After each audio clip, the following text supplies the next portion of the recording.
شروع اللہ کے بابرکت نام سے جو بڑا مہربان اور نہایت رحم فرمانے والا ہے۔ ناظرین اکرام، یہ جارج پنجم کے دور کا واقعہ ہے کہ جارج پنجم کے دہلی دربار میں شمولیت کے لیے دیگر مذہبی پیشواؤں کی طرح حضرت پیر مہر علی شاہ رحمۃ اللہ علیہ کو بھی دعوت نامہ بھیجا گیا۔ آپ نے اس کے جواب میں لکھوایا کہ مجھے اس حاضری سے معذور رکھا جائے۔ آپ کے اس جواب سے انگریز حکومت کو خطرہ لاحق ہوا، کیونکہ اس انکار میں ان کو سیاسی اور انتظامی خدشات دکھائی دیے، اس لیے کہ آپ نہ صرف ہندو پنجاب کے ہی مذہبی پیشوا نہ تھے، بلکہ سرحدی پٹھانوں اور آزاد قبائل میں بھی ایک خاصی بڑی تعداد آپ کے مریدین کی تھی۔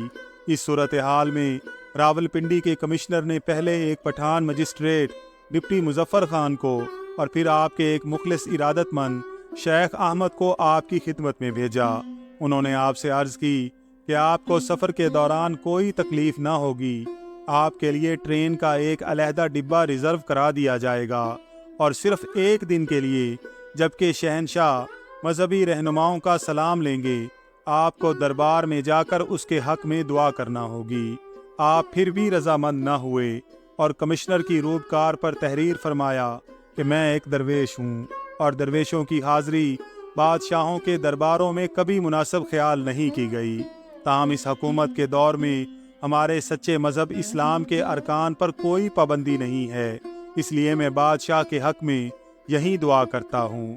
آپ کے اس صاف انکار کے بعد پنجاب کے انگریز لیفٹیننٹ گورنر نے آپ کے اس انکار کی اصلی وجہ معلوم کرنے کی غرض سے تحقیقات کروانے کا حکم صادر کیا، تاکہ اس کی روشنی میں آپ کے خلاف مناسب اقدام کیا جا سکے۔ چنانچہ راولپنڈی کے کمشنر نے ڈپٹی مظفر خان مجسٹریٹ کے ذریعے آپ کو بلوایا۔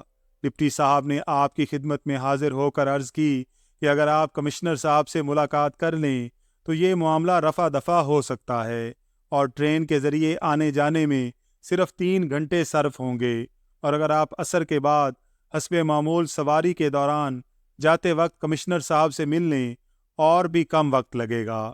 حضرت پیر صاحب نے فرمایا کہ میں 3 منٹ کے لیے بھی اس مسجد کو چھوڑ کر جانے کے لیے تیار نہیں، کمشنر صاحب سے کہہ دیجئے کہ وہ یہاں پر آ جائیں۔ آپ کے اس انکار پر کمشنر نے معاملہ کو دبانے کی غرض سے مجبور ہو کر خود گولڑا شریف پہنچ کر حاضری دی اور آپ سے ملاقات کر کے اس کشیدگی کو ختم کیا۔ الا ان اولیاء اللہ لا خوف علیہم ولا هم یحزنون۔ ناظرین اکرام، ویڈیو پسند آئی ہو تو اس کا اظہار کمنٹس میں ضرور کیجیے گا۔ اللہ تعالیٰ سے دعا ہے کہ اللہ تعالیٰ ہم سب کا حامی و ناصر ہو، آمین یا رب العالمین۔